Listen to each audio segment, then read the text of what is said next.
Hi, I'm Heidi, and this is mine and Rod's son, Carter. Hello. And he's actually going to go ahead and explain his garden and what he did in the garden for us.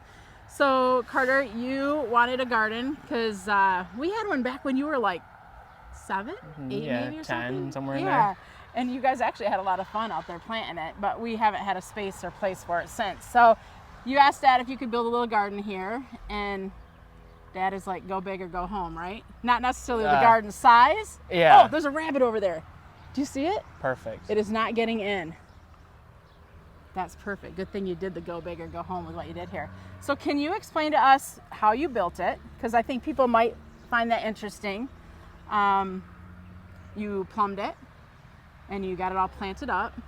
So can you tell us first of all what you did when you were building it? Yeah. So when I was building it, I ended up having the whole side. So this whole side is removable because we have a 6-foot rototiller for our tractor. So that way I can just take it off. Next year, bring the tractor in and rototill it up really easily. That's a good idea. And then we just put a small fence around it with just chicken wire and then some decking boards to keep rabbits and other animals out. And then I went around and I was going to have my parents grab me a tripod sprinkler, but I already had it planted before I could get it. So I was like, well, it looks like I'm going to put some of my own sprinklers around it so that way I know everything's getting covered and everything looks good. So when I started planting it, I found that we had... Well, just a second. Let's talk about the sprinklers a second. Okay. So the sprinklers are actually hooked to the house for the water source, right? Yep. But you took a hose and actually let's go over there and take a look at what you did in there in the corner. Because I think, is that your main input of where the water comes in here? Yeah. Okay. So for now, we just have a 1-inch poly pipe coming from the house over to the garden. So that way I could get water not only for this project, but also for like your North Pole bed that you just had. Oh, good. And so then I put a timer on it so that way it has it splits it so I can have 2 different zones coming off the faucet. So then I ran a little jumper hose from that into a 3/4-inch poly going around to 4 different sprinklers around the whole garden. So so the yellow hose is actually heading out to the flower beds to run that drip system out there, correct?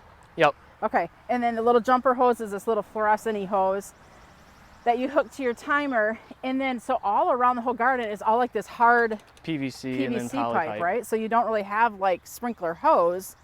You got it legit PVC pipe, and you have what, 4 sprinklers, one Yep. on each corner? And they all run at the same time, or do they run at separate times? Nope, they'll all run at the same time. I probably don't have as much pressure as what the sprinklers could actually handle doing it, but it's enough to get the whole thing wet for a long enough period of time. When you were concerned about like once the corn grows, that if you just had one sprinkler, the corn would block potentially getting into other areas, Yep. right? So I also put them on a taller stand so that way they could get over the corn for a longer period of time. Yes, the corn probably will get above it, but that's what I'm hoping the other 2 can go far enough that they'll still overspray and cover the rest. So that way when stuff starts blocking, it'll still get watered. Right, that makes sense. So then when you were planting this, we don't eat a ton of vegetables, but you had, there's things that you like that you wanted in here. So can you kind of explain to us what you put in here? Why don't we just start at the far end and work our way this way? Sure.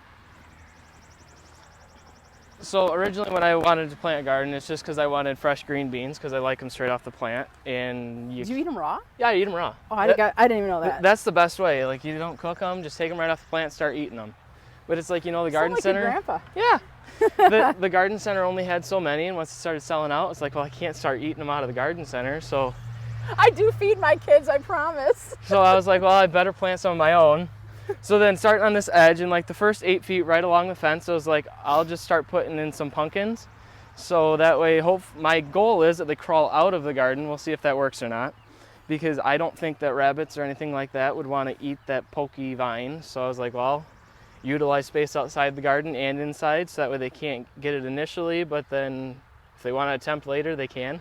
In the next 8 feet, I have cucumbers and pickles because my grandma says she likes the pickles better than the cucumbers. And my mom said cucumbers, so I was like, well, Yeah, I do like cucumbers. I might as well plant some of those. Yep. And then in the last 8 feet over there, I have a pole green bean with the intentions that it's actually going to climb up the chicken wire. And if rabbits want to eat those, well, they can because I have other bush beans throughout the other part of the garden.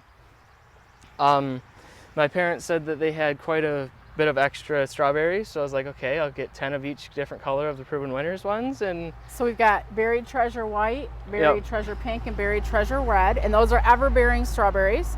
So realistically, we should be able to harvest strawberries throughout the summer. So that's cool. Yep, and then in the next row I have some of the hot and heavy Proven Winners peppers, and then some of our Better bell peppers. I thought I should put a cage around one of them just so that way maybe that one will be more upright, and if they tend to fall over, well, at least there's one that's good. 'Cause we really don't do a garden, so I mean, I know tomatoes need to be caged. I wasn't sure if peppers needed to be, so I'm like, just try it on one. But I think peppers are pretty much freestanding and don't need to be caged, but Yeah, we we'll thought we just- should try it just yeah, in case. we'll see. Maybe, yeah.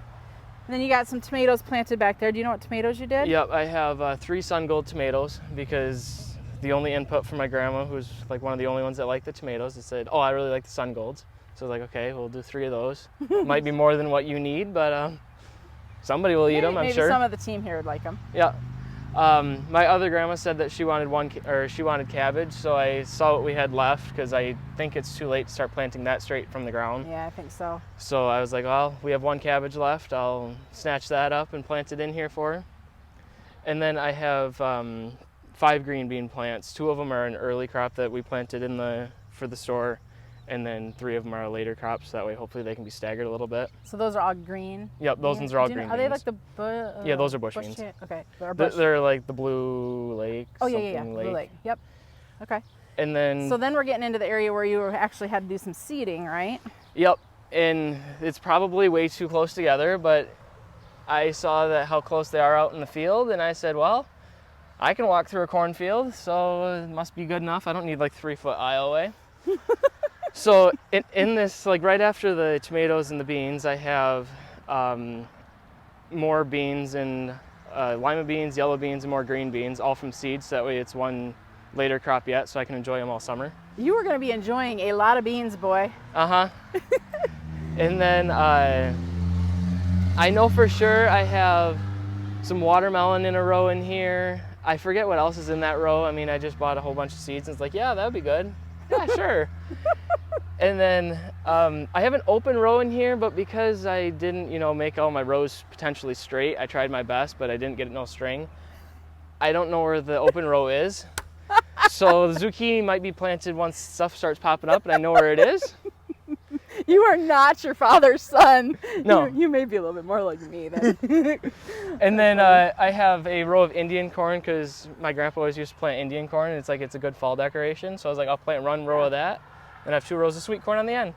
I'm hoping that sweet corn comes. Yeah, that would be good. That's like that's like gonna be my favorite thing. So then you were saying, did you plant flowers or something in here too? Yeah, I thought it'd be cool to have like the big, great, tall sunflowers. So I planted like, I don't know, 10 of them across the back, 12 of them across the back, just like right along the fence. So that way they have just enough room to grow up, but they're also all tucked in a corner, and Yeah. it might look like a good, cool background, but I mean, you live and learn, right? You try it one year, and if it didn't work so great, you know what you need to do for next year, or do differently anyhow. Yep. I mean, I know what you're already saying. There's one thing that's wrong with this garden. yeah, it's not big enough. So I'm hoping that with this removable wall in the front, I can just extend the sides next year and go forward. Oh boy. Or we'll see if that flies or not. There's truth to that.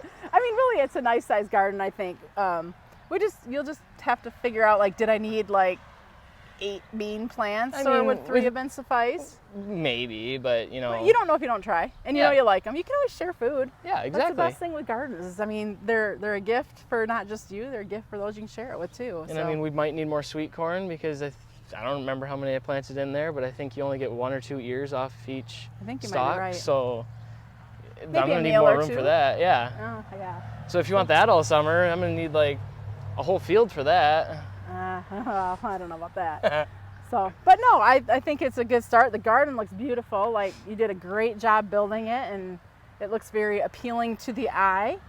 And yeah, I think it's great that you took some initiative and said you wanted to do something, did it, and yeah, we'll see how it does throughout the summer. So, great project for you, and you did it well. Thanks, Carter. I'm Heidi, and this is Carter from Garden Crossings. If you have any questions or comments, please feel free to leave them below. No, he's not for hire. We keep him plenty busy here. Yep. Thanks for watching. Have a great day.